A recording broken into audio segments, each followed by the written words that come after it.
Welcome to Gachie Skyman TV, the tallest man in Black Africa. In this video, ladies and gentlemen, it is coming out very clearly that William Samoei Ruto will sell this country. Hii nchi imeenda jameni. This country is ready to be sold to the highest bidder. When you look at what is happening in this country, especially when you look at the 11 parastotals that the government is selling, the real mission behind this would shock everybody. The real reason why the government moved with haste to sell some of these companies, some of them that were making huge profits, it is something that would shock you. So if you are joining this channel for the first time, this is Gachie Skyman TV, the tallest man in Black Africa. Kindly subscribe to our channel, like the video and comment, because whatever we are going to reveal to you guys is going to shock you. Acha hii mambo watu wanasema sijui KCC inaenda kufanya nini, KLB,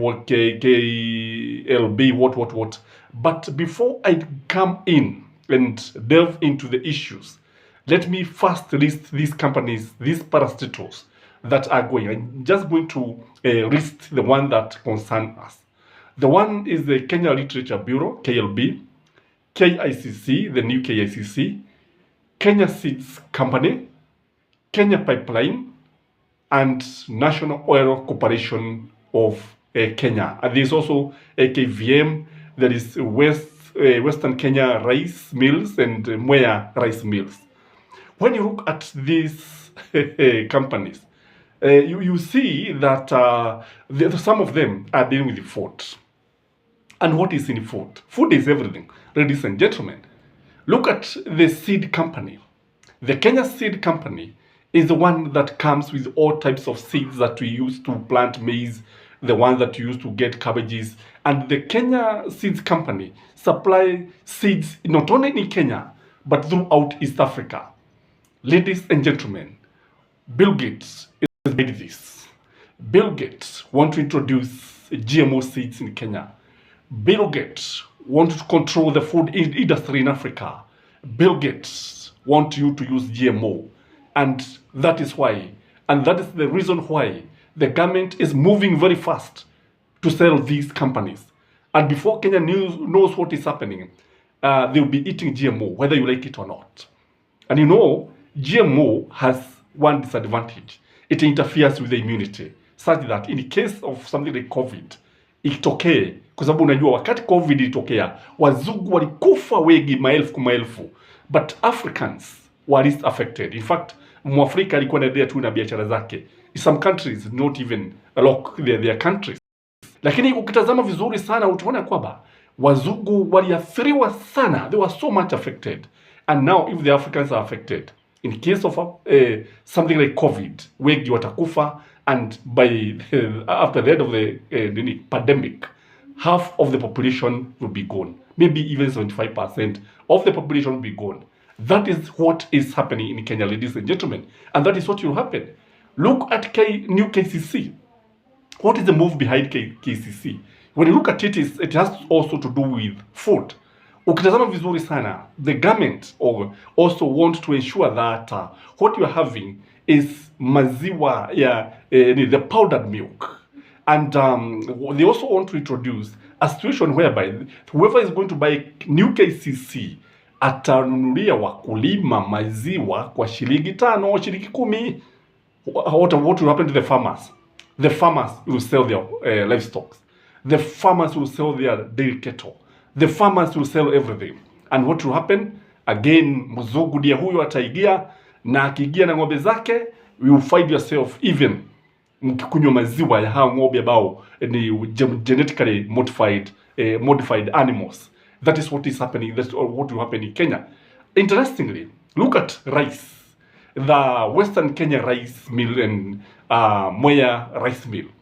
This means also that Bill Gates is coming to Kenya. Those guys wazungu ambao umeona pale, you remember very well when William Samoei Ruto became the president of the Republic of Kenya. One of the most influential person to come to Kenya was Bill Gates. And when he came when the debate of GMO was actually on its peak. And this man want to control the food industry throughout the world. This man want to control everything, want to control the world. He want to be worshipped by everybody. He wants Africans to worship him. Because if you want to control people, control the food. Again, look at what is happening at KLB, the Kenya Literature Bureau. This is the body that is given the work of publishing most of the work, most of the government work, the literature, the scientific finding, and so on and so forth. So most of the books that are read in schools and colleges are published by KLB. And by the way, this is one of the most profitable government parastatal. So what is happening here is that the government now wants to introduce through the back door LGBTQ. And before Kenyans know what is happening, this is what to be reading in school. Sex education will be introduced in school. Students will be learning about LGBTQ. Everything about homosexuality, everything about lesbianism, everything about to do with sodomy, and everything to do about same-sex marriage. This is what is happening, ladies and gentlemen. Otherwise, why would the government sell up an organization that is making profit? What is happening? And Kenyans need to open their eyes. Kenyans need to know what is happening. Look again at something like KVM, Kenya Vehicle Manufacturers. What is happening here, ladies and gentlemen? If you remember, this fella who came to Kenya, it reminded me, if you can remember, the guy who wanted to produce electric motor vehicles in Kenya. And electric motor vehicles, by the way, are very expensive. I think they are more expensive than the petrol-propelled engine vehicles. Kile ambacho kitatokea ni kwamba by the time tutakuwa unajua, when you look at William Samoei Ruto, he is actually pushing the idea of climate change. This idea of climate change is something that is taking very dearly in his heart, and he's pushing it. Na ukitazama vizuri sana utaona kwa there's a force behind him. There's a force behind this movement. There's a force behind the climate change. Because when you look at it, he is campaigning the whole of Africa and the whole of the globe. He is the agent of our Wazungu. Na kile watafanya, they will start now selling electric vehicles to Africans, and they'll make a lot of profit, and then they'll do away with the matatu industry, the buses, and then they'll be controlling everything through kitu kama vile Uber, mambo kama hayo. That is what is happening, by the way. Because in the fullness of time, what will happen is that the vehicles that use petrol will be banned in Kenya. So what is this that is making William Samoei Ruto move this very fast?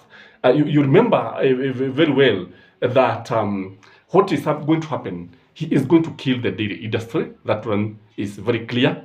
He is going to ensure that Africans are being fed mnalishwa na wazungu Belgate.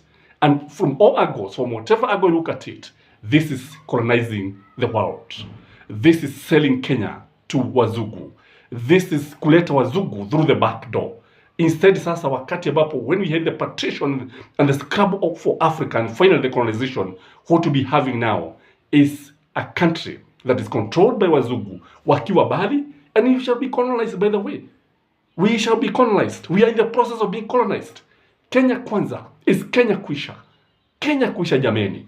I don't know what you think, ladies and gentlemen, but from where I sit, the idea of selling parastotals, that will show Kenyans. Ladies and gentlemen, as usual, let us interact through the comment section. Let me know what you think.